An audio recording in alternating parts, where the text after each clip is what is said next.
नमस्कार दोस्तों, welcome back to my channel. आज के इस वीडियो में हम बात करेंगे बिजनेस टाइकून धीरू भाई अंबानी के बारे में कि उनकी ज़िंदगी के बारे में थोड़ा करीब से जानेंगे कि उन्होंने अपनी लाइफ में ये सारी अचीवमेंट कैसे हासिल की, क्या उनका फैमिली बैकग्राउंड था। ये सारी चीज़ें हम इस वीडियो में डिस्कस करेंगे। तो वीडियो काफ़ी इंटरेस्टिंग होने वाला है। आप में से ऐसे बहुत से लोग होंगे जिनका फैमिली बैकग्राउंड बहुत अच्छा नहीं होगा या उन्हें लगता होगा कि MBA वगैरह करना ज़रूरी है तभी कोई अच्छा बिजनेसमैन बन सकता है। तो उनके लिए ये सारी जानकारी बहुत ज़्यादा इंपॉर्टेंट होने वाली है, क्योंकि इससे आपको पता चलेगा कि बिजनेस करने के लिए टैलेंट की ज़रूरत होती है और किसी चीज़ की ज़रूरत नहीं होती है। आपकी साफ नीयत और आपके अंदर का टैलेंट आपको बड़े से बड़ा बिजनेसमैन बना सकता है। अगर आप काम करेंगे तो आपको सक्सेस ज़रूर से ज़रूर मिलेगी। तो चलिए बगैर देरी किए धीरू भाई अंबानी जी के बारे में जानते हैं। धीरू भाई अंबानी जी का जन्म 28 दिसंबर 1932 को गुजरात के पास जूनागढ़ चौरवाड़ा नाम के एक गांव में हुआ था। उनके पिताजी नॉर्मल से एक टीचर थे और मम्मी जो थी वो हाउसवाइफ थी। धीरू भाई अंबानी जी के 4 भाई और थे। उनके अलावा फैमिली की जो फाइनेंशियल कंडीशन थी वो बहुत अच्छी नहीं थी। इस वजह से उन्होंने अपनी पढ़ाई हाई स्कूल में बीच में ही छोड़ दी। उसके बाद उन्होंने फलों का, नाश्तों का एक छोटा सा स्टॉल लगाना शुरू किया, पर उसमें बहुत ज़्यादा उनको फ़ायदा नहीं होता था। तो उन्होंने एक मंदिर देखा जहाँ पर बहुत सारे लोग आते थे। तो उन्होंने सोचा यहाँ पर इतने सारे लोग आते हैं तो यहाँ पर मैं कुछ ना कुछ कर सकता हूँ। ये सोचकर उन्होंने मंदिर के बाहर ही पकौड़े की दुकान लगानी शुरू कर दी। पर होता क्या था कि अगर कोई त्यौहार आता था, कुछ व्रत होते थे, तब तो उनके पकौड़े अच्छे बिक जाते थे। पर अगर लोग ज़्यादा नहीं आते थे तो उनके पकौड़े ज़्यादा नहीं बिकते थे। तो इस वजह से उनकी इनकम जो थी वो फ्लक्चुएट करती रहती थी। तो उन्होंने एट लास्ट वो वाला काम भी बंद कर दिया। फिर उनके फादर ने उनको सलाह दी कि तुम कोई ना कोई नौकरी ट्राई करो, वो बेटर ऑप्शन होगा, एटलीस्ट उसमें फिक्स इनकम तो आएगी। अपने पिताजी की सलाह मान करके उन्होंने कुछ नौकरी भी ट्राई की, लेकिन उसमें भी कोई सक्सेस उनको हाथ में नहीं लगी। एट लास्ट उन्होंने अपने बड़े भाई रमनिक जी की मदद से यमन में जा करके एक पेट्रोल पंप पे जॉब करना शुरू कर दी, जहाँ पर उनकी सैलरी 300 रुपये पर मंथ थी। और उन्होंने काफ़ी मेहनत से काम किया और अपनी काबिलियत के दम पे 2 साल के अंदर अंदर ही उस पेट्रोल पंप के मैनेजर बन गए।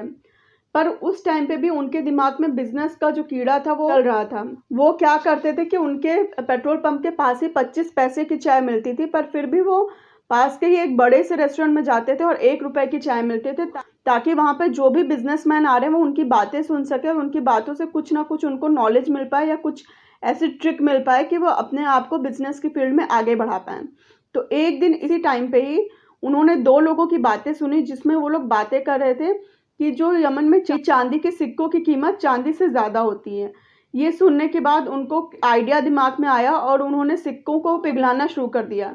धीरे धीरे जब यमन सरकार को पता चला, उनको ये लगा कि सारे सिक्के जा कहाँ रहे हैं, तो उन्होंने सारी जांच पड़ताल की। तो उन्हें धीरू भाई जी के बारे में पता चला, पर तब तक धीरू भाई जी काफ़ी मुनाफा कमा चुके थे और फिर वो यमन छोड़ करके इंडिया वापस आ गए। इंडिया वापस आने के बाद उन्होंने यहाँ पर ही डिसाइड किया कि मैं यहीं पर अपना बिजनेस शुरू करूँगा। लेकिन बिजनेस शुरू करना भी इतना आसान नहीं होता, उनके पास उतना कैपिटल भी नहीं था। तो उन्होंने अपने चचेरे भाई से हेल्प ली और चचेरे भाई के साथ मिलकर के मसालों का और कपड़ों का काम शुरू किया। शुरू में उन्होंने डिसाइड किया कि वो मसाले जो है वो एक्सपोर्ट करेंगे और जो पॉलिस्टर होता है उसको इंपोर्ट करेंगे और बिजनेस को आगे बढ़ाएंगे। उसी बिजनेस के दौरान ही उन्होंने 15,000 रुपये बचाए और उन्हें बचा करके रिलायंस कॉमर्शियल कॉरपोरेशन की नींव डाली थी। ये ऑफिस उन्होंने मस्जिद मोड़ के पास ही नरसिंथन स्ट्रीट पे ये ऑफिस खोला था। शुरू में जो इनका ऑफिस था वो सिर्फ 350 स्क्वायर फीट का था। उसमें सिर्फ एक फ़ोन था, एक पंखा था, एक टेबल था और 3 चेयर थी। और धीरू भाई जी के साथ उनके 2 कोवर्कर भी थे। उन्होंने ये सारा काम अपने पार्टनर चंपक लाल दमनी जी के साथ शुरू किया था। पर चंपक लाल जी के बीच में और धीरू भाई जी के बीच में बहुत फ़र्क था।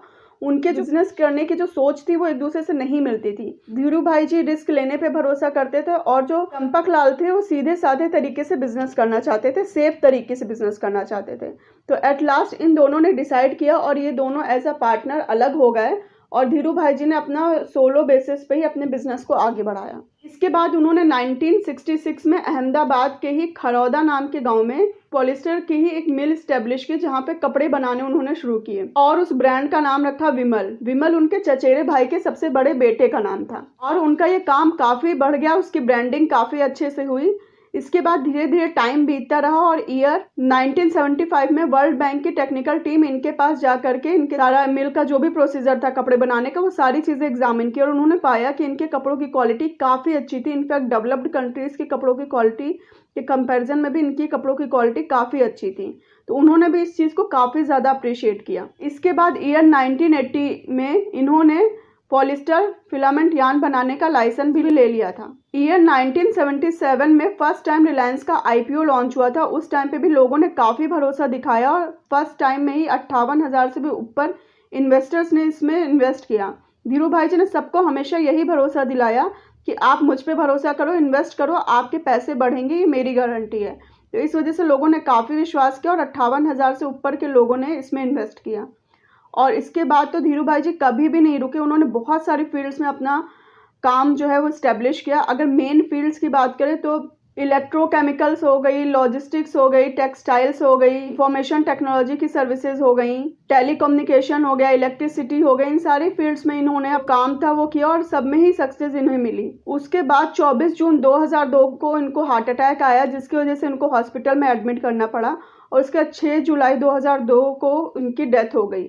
इन्होंने अपने लाइफ में काफ़ी स्ट्रगल किया, कई बार इन पे काफ़ी आरोप भी लगे कि ये गलत तरीके से बिजनेस करते हैं और गवर्नमेंट की जो रूल्स रेगुलेशन उसको अपने हिसाब से मोल्ड भी करवाते हैं। इस तरीके के कई आरोप इनके ऊपर लगे, पर कभी भी कोई भी आरोप जो है वो सही नहीं साबित हो पाया। कि अगर फैमिली की बात करें तो इनकी शादी गुजरात में ही रहने वाली कोकिला बहन से इन्होंने शादी की थी और इनके 2 बेटे थे, मुकेश अंबानी, अनिल अंबानी, और 2 बेटियां थी, नीना अंबानी और दीप्ति अंबानी। अभी इनके बेटे ही इनके बिजनेस को संभाल रहे हैं और उसको आगे बढ़ा रहे हैं। तो आई होप आपको धीरू भाई जी की ये लाइफ स्टोरी सुनकर के अच्छा लगा होगा और मोटिवेशन मिला होगा। मैंने सीधी सरल भाषा में आपको सारी स्टोरी बता दी। अगर आपको वीडियो पसंद आया तो आप प्लीज़ उसे लाइक करिए, चैनल को सब्सक्राइब करिए ताकि मुझे मोटिवेशन मिले और मैं इसी तरीके की और भी मोटिवेशनल बिजनेसमैन की कहानियाँ आपके लिए लाती रहूँ। मिलते हैं नेक्स्ट वीडियो में। आप सभी लोग अपना ध्यान रखिए। Bye bye and take care.